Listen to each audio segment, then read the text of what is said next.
Agora começando a unidade 3, atletismo, regras antidopagem, iniciação e adaptação.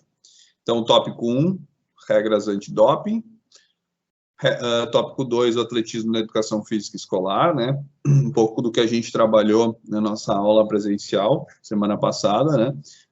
Trabalhamos a parte técnica, a parte mais específica do esporte também, né, principalmente lá fora, mas o que a gente fez dentro da quadra, então, algo mais voltado para o ambiente escolar, né, experimentação, também um pouquinho dentro da quadra, ok?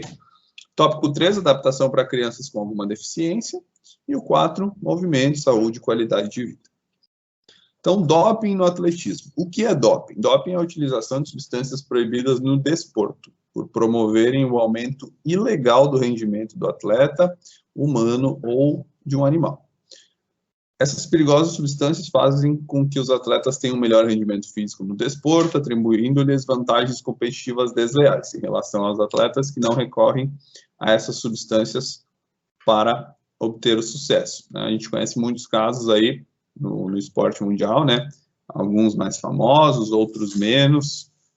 Tem alguns casos dentro do Brasil também, né? Então, é algo que a gente vivencia muito aí, principalmente no esporte de alta performance, que é o que aparece, né? Com certeza, né? Dentro de ambientes de academia, uma performance menor, que sem mídia também, né? Com certeza há esse tipo de comportamento, mas o que aparece é quando tem alto rendimento, que o controle é maior. Então, violações da regra antidopagem. Dopagem é estritamente proibida segundo estas regras antidopagem. Dopagem é definida como a ocorrência de uma ou mais das seguintes violações da regra: presença de uma substância proibida ou seus metabólicos, ou marcadores nos tecidos ou líquidos corporais de um atleta. É dever pessoal de cada atleta assegurar que nenhuma substância proibida entre em seus tecidos e fluidos corporais. Atletas de alto rendimento, eles têm, além de um acompanhamento, né, de alimentação, enfim, né, de tudo que é consumido, também de qualquer tipo de remédio, tá? Seja ele para uma dor de cabeça, para uma gripe, remédios simples, devem ser passados, né, para o grupo de médicos ou para o médico responsável antes de tomar aquilo, tá? Até porque para isso também é uma defesa do atleta, né? Caso o médico erre, né, o atleta se dopou e isso seja comprovado, com certeza a punição será muito mais branda, né? Só que do contrário, onde o médico ele não é, né, nem alertado sobre isso, o atleta faz, ou numa hipótese, né, que aparentemente pode ser pior ainda, em que ambos sabem, aí sim, né, tem muitas chances de ser grave, ok? Atletismo tem bastante disso. Recentemente na Rússia, né, teve um escândalo muito grande. No Brasil, algumas modalidades acabaram caindo também, em uma ou outra, né, em um ou outro problema. Teve um na natação um pouco mais sério antes da Olimpíada, né? Muita gente não ficou sabendo, mas teve. Na China também algumas coisas, tá? Então é mais normal do que a gente imagina. Por isso tem um controle muito grande. Dopagem é estritamente, aqui é o mesmo de antes, né? Informações muito parecidas, aí tem todos os, né, os tópicos C, D, E, F, enfim, com bastante informação sobre isso, ok? E aí aqui tem a lista proibida, tá? Quem quiser acessar, posso passar esses slides para vocês, né? Mas aqui tem o site, né? Tem o link, então, bota ali no Google, lista proibida, debate, né, Confederação Brasileira de Atletismo, ou mesmo copia e cola daqui, quando eu passar os slides para vocês, e aí vocês vão ter acesso também para quem tiver interesse. Certo? Passando então para um assunto um pouco mais leve, né, algo que a gente domina mais, que é do cotidiano, então, o atletismo na educação física escolar. Toda criança adora brincar, e enquanto brinca, desenvolve muitas aprendizagens, mesmo sem se dar conta disso. Enquanto brinca com os colegas, corre para disputar um brinquedo, ou mesmo no famoso pega-pega, saltando obstáculos ou arremessando bolas de diferentes pesos e tamanhos, a criança ou mesmo o adolescente estão desenvolvendo diferentes habilidades físicas que possibilitam novas aprendizagens. Basicamente, essa frase, ela explica o que é o lúdico, né? E mostra também como a variabilidade, né? Variação de atividades, variar estímulos, tá? Criatividade também por parte do professor, tudo isso, né, vai contribuir para a formação do aluno, ok? E essa contribuição, ela pode iniciar nesse tipo de brincadeira, por exemplo, e depois ela pode, né, evoluir para um momento esportivo, né, no sentido de colocar mais detalhes técnicos, né, e para um lado de performance. Mas tudo começa com uma brincadeira, né, uma observação de algo, não diria inusitado, mas algo de um comportamento livre, tá? E a partir daí, então, aos olhos do professor, há esse desenvolvimento. Então, nesse sentido, o professor de educação física pode aproveitar o fascínio das crianças pelas brincadeiras para ensinar o atletismo de forma lúdica e prazerosa. Ok? E tem uma passagem ali de um autor falando também sobre isso. Ok? Desenvolvimento durante a brincadeira. Autonomia, criatividade, identidade, imaginação, senso de justiça, convivência e socialização. Né? Então, pode ser, né, a gente pode falar brincadeira, você pode falar jogo também, tá? Então, inclusive vocês já viram isso, né? Acho que é conteúdo de, provavelmente, terceiro semestre, né? Foi um pouquinho antes de eu entrar aqui com vocês, vocês estavam vendo sobre isso, né? Sobre jogo, brinquedo, brincadeira, enfim. E o jogo, a brincadeira, serve também como um experimento do esporte, tá? Porque tem algumas coisas importantes que aqui falam. Enquanto brinca, a criança aprende a ouvir a opinião do outro, esperar a vez de falar ou de jogar, ceder, ganhar, perder, respeitar o grupo, cumprir regras, cooperar, resolver conflitos e respeitar limites. Se a gente for pensar nessas 10 colocações aqui do material, do texto, todas elas, né, fazem parte de um trabalho em equipe, por exemplo, tá? De um esporte coletivo, ok? Algumas delas fazem, né, total sentido para um esporte como o atletismo também. Então, o correr, o saltar, né, o rolar, enfim, esse tipo de movimento, tá? Muitos deles fazem parte dos esportes, tá? E todos eles fazem parte de qualquer brincadeira. Tá? Em vários momentos vão ter esses movimentos, e nesse sentido, então, por isso a brincadeira, ela é um início, né? Ela é um começo para desenvolver de forma lúdica, de forma, às vezes, né, irracional, ok? A criança nem imagina que aquilo está acontecendo, mas está sendo desenvolvida, certo? Sugestões de brincadeiras. Que brincadeiras podem ser trabalhadas na escola para estimular as habilidades, fundamentos do atletismo? Então, aqui, né, tem um questionamento, enfim, uma orientação, tá? Isso aqui, como é que a gente pode responder? Então, ano passado, a gente fez uma parte mais técnica, né? Tá? Uma forma de experimento, de simplificação, né? De algumas provas do atletismo na quadra, tá? Que foi o salto em altura através da tesoura, né? O salto em distância, caindo de pé, né? Simulando a tábua, então simulando a colocação do pé, né? A antecipação do movimento, a tomada de velocidade, ok? O salto triplo, né? Com o entendimento da sequência de movimentos, então parte coordenativa também, ok? A corda que a gente trabalhou com saltos, né, repetitivos, também relação de tempo e espaço naquela nossa corrida que a gente fazia, né? Então, o colega ficava rodando, tinha que passar correndo. Alguns, dava para ver que alguns faziam aquilo com muita facilidade, mesmo nós adultos, né? Alguns tinham muita facilidade em fazer aquela atividade. Outros né? Cada vez que ia, aprendia um pouco mais errando, porque não estava conseguindo passar da corda, então precisava, né, temporizar aquilo, antecipação espacial, então tudo isso faz parte desse desenvolvimento, e brincando a gente fez, né? No simples, uma corda, uma trave, pode ser um portão de escola, corda amarrada, eu faço essa brincadeira, eu já estou desenvolvendo o aluno, né? Então, às vezes é mais simples do que a gente imagina. Para a escola, a gente precisa de bastante material, sim, concordo, mas não precisa de material sofisticado. Só o bastante material e material simples já é suficiente. Eu digo bastante material, né, com alguma qualidade, pelo fato de que muitas vezes a gente tem que atender muita criança junto, tá?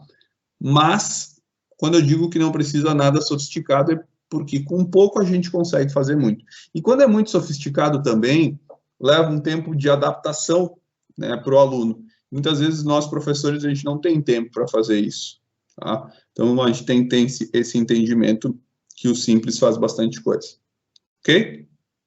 E, se a gente for pensar, né, em algo grandioso, em performance, né, em evolução, em crescimento, tem a escola talvez fosse esse lugar, né, para a gente conseguir fazer isso. Mas nós temos escolinhas especializadas de diversos esportes, enfim, daqui a pouco, né, se tem um talento lá dentro da escola, a gente consegue encaminhar também, tá? Trabalhando a base, e aí depois ele vai alcançar os voos que ele quiser. Certo? Quanto mais habilidades forem desenvolvidas na escola, a adaptação para crianças com alguma deficiência agora, né? Então, indo já para o tópico 3. Quanto mais habilidades forem desenvolvidas na escola, mais fácil será a vida desta criança ou jovem fora dela. Por exemplo, se a criança aprende a desviar obstáculos com sua cadeira de roda, nos jogos em que brinca, saberá como fazê-lo numa calçada inadequada aos cadeirantes ou dentro de um espaço de convivência, como o supermercado. Dessa forma, vai se tornando independente e confiante. A matriz curricular da Uniaselv prevê diversas disciplinas que abordam o tema inclusão, como educação inclusiva, Libras, educação física adaptada e primeiros socorros. Vocês já fizeram educação inclusiva e Libras, eu tenho certeza. Adaptada e primeiros socorros, eu não tenho certeza que vocês já fizeram, né? Mas então, já tem alguma noção, já foi trabalhado isso também com a nossa turma, certo? Mesmo tendo orientação da graduação, o professor necessita estar em constante formação, estudando mais e mais, compreendendo as características de cada síndrome, transtorno ou deficiência, entendendo o comportamento dos alunos, com deficiência ou não, ou seja, se ele receber um aluno com síndrome de Down, terá que ler sobre isso. Se for surdo, cego, cadeirante, precisará estudar sobre. Se for um aluno indisciplinado, rebelde ou violento, terá que procurar alternativas para auxiliar. Enfim, a cada novo desafio, o professor terá oportunidade para aprender e evoluir. Concordo com tudo que está escrito ali, mas a gente precisa de ajuda também, né?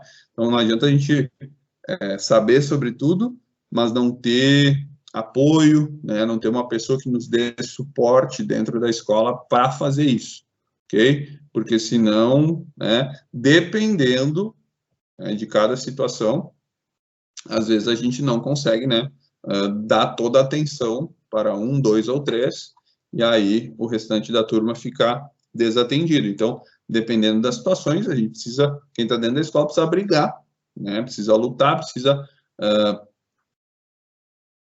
pedir, não, seria pedir, né, mas exigir esse apoio de mais uma pessoa, 2 pessoas, dependendo da situação. Né? Por exemplo, um cadeirante. Se você tem uma turma já mais maiorzinha ali, 5º, 6º, 7º ano, esse cadeirante com um entendimento, né, cognitivo alto, tá? Talvez você não precise de ninguém para ajudar, né? Os próprios colegas auxiliam, tá? Os próprios colegas vão ter o entendimento, você adapta, aí sim, tendo conhecimento, você adapta as atividades para ele também participar. Ok, legal. Mas uma outra situação, né? Síndrome de Down, ok? Dependendo do nível, tem crianças com síndrome de Down que têm um entendimento cognitivo, aprendizado, muitas vezes mais evoluído do que certos colegas. Também, ok, legal. Mas, no caso de ser cego, né, você vai conseguir dar todo o apoio sem ter, né, você vai conseguir dar toda a atenção sem ter o apoio, né, de mais uma pessoa que te ajude, enfim, ali. Então, só como professor a gente não vai conseguir resolver todos os problemas. A gente tem que ter entendimento, sim, né, mas também precisa de gente para trabalhar junto, ok? Gente especializada ou apoio, então, nesse sentido que eu falo para vocês, ok? Mas sim, temos que incluir, tem que trabalhar junto, né? Enfim, é necessário, é importante, ok? Sugiro que haja um breve debate, enfim.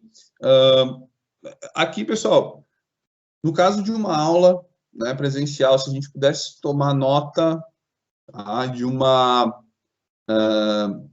desse tópico 3, né? Como a gente teve uma aula presencial, a gente se encontrou, a gente tentou pegar um panorama mais geral do atletismo.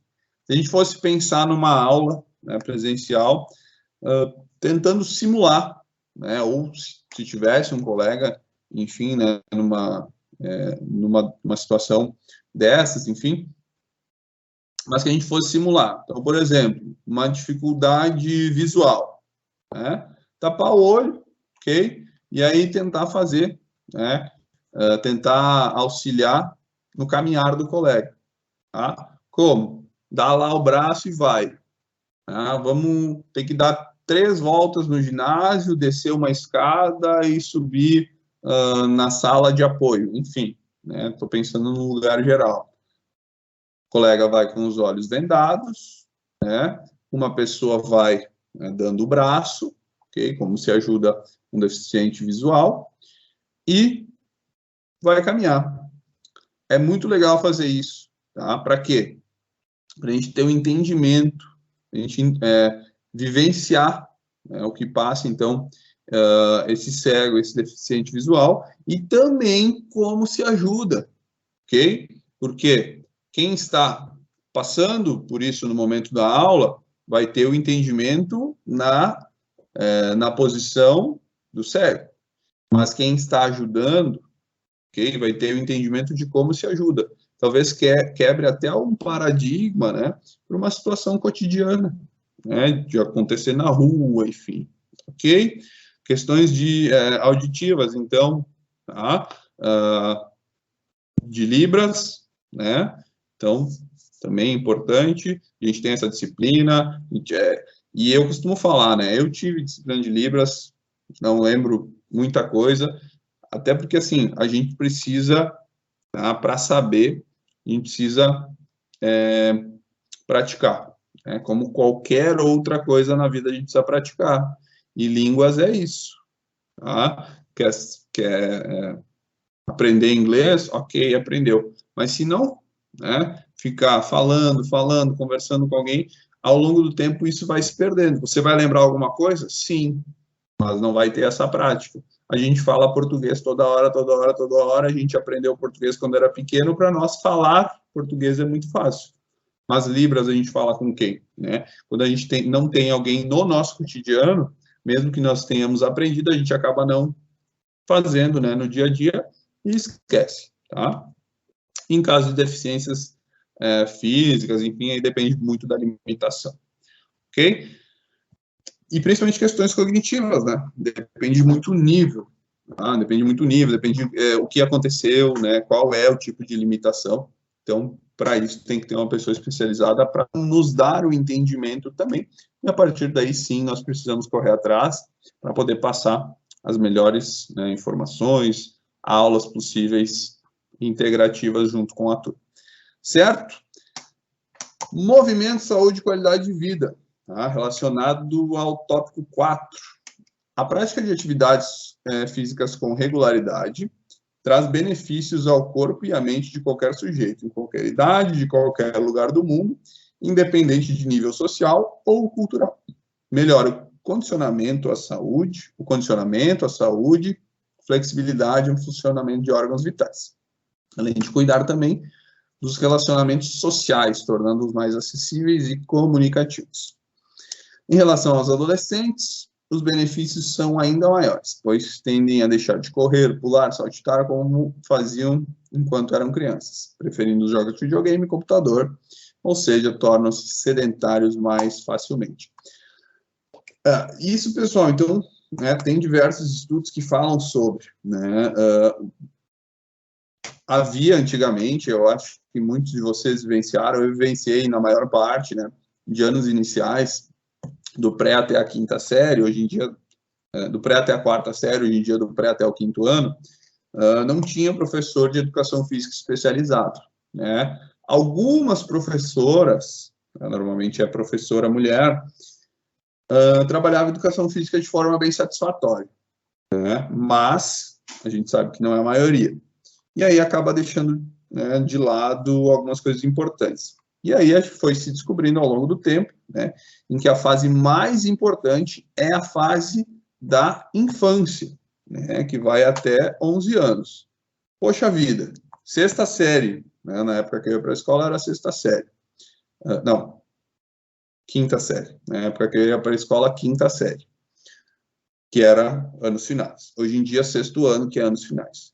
Eles entram com, no mínimo, 10. Então, ninguém entra com 9. É 10 ou 11. Se repetir um ano, entra com 12.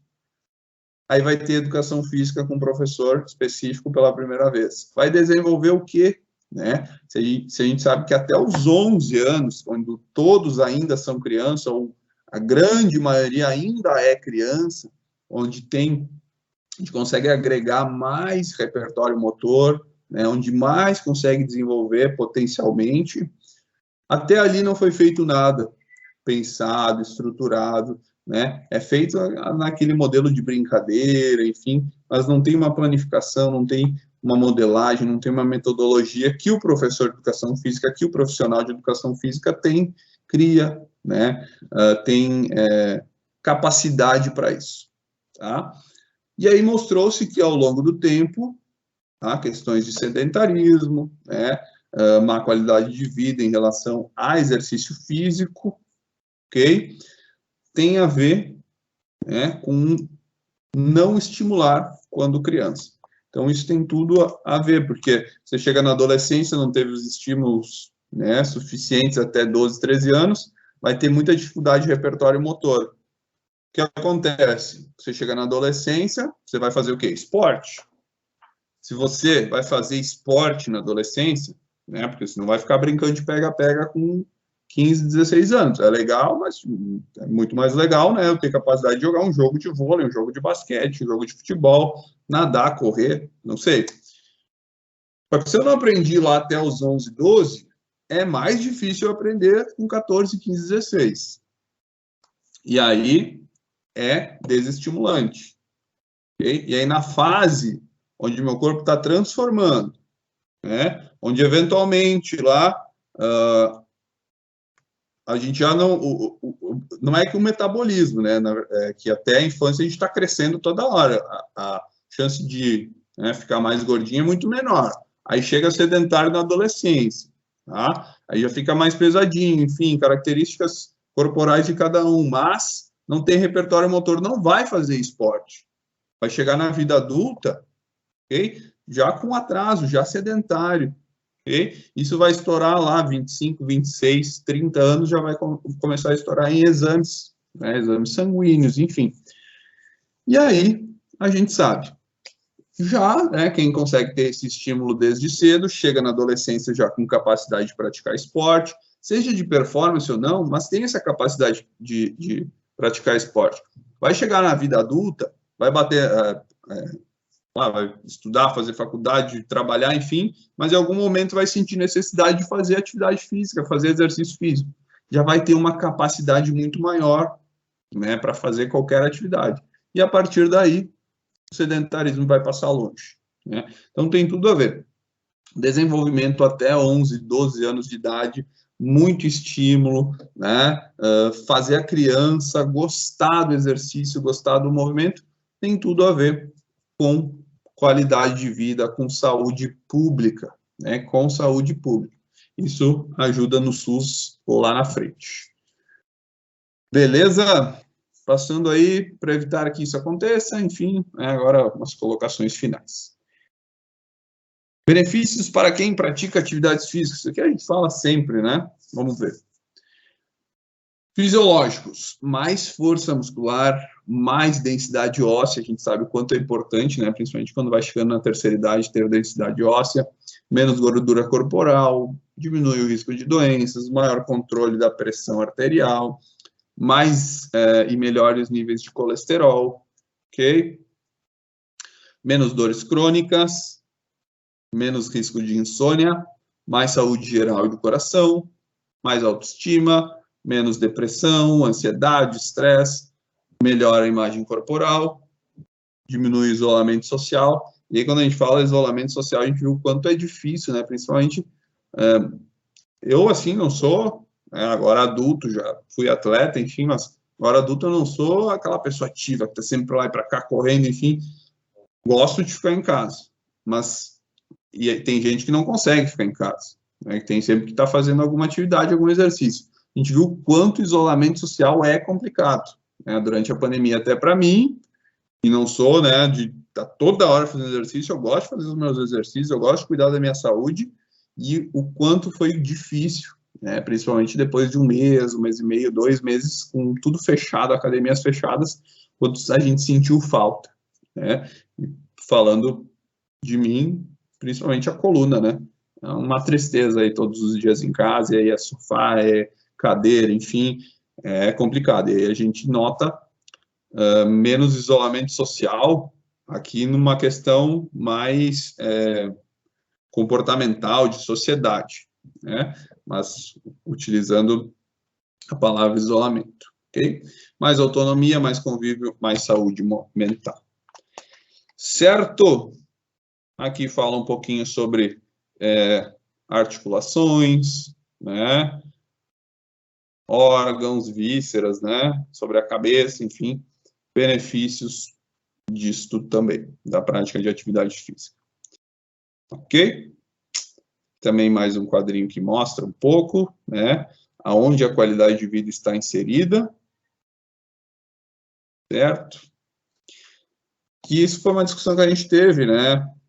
Foi na apresentação de um paper semestre passado, sobre questão de qualidade de vida, tempo, condição financeira. Às vezes a gente acaba deixando de lado algumas atividades, a gente acaba deixando de lado o nosso tempo para fazer atividade física, mesmo nós que somos de educação física, né? Eu sei que não todos, isso a gente discutiu e tem gente que diz que não, mas muitas vezes para ganhar um pouquinho mais, para ter um trabalho extra, para fazer algo a mais, a gente acaba deixando nossa qualidade de vida de lado, né?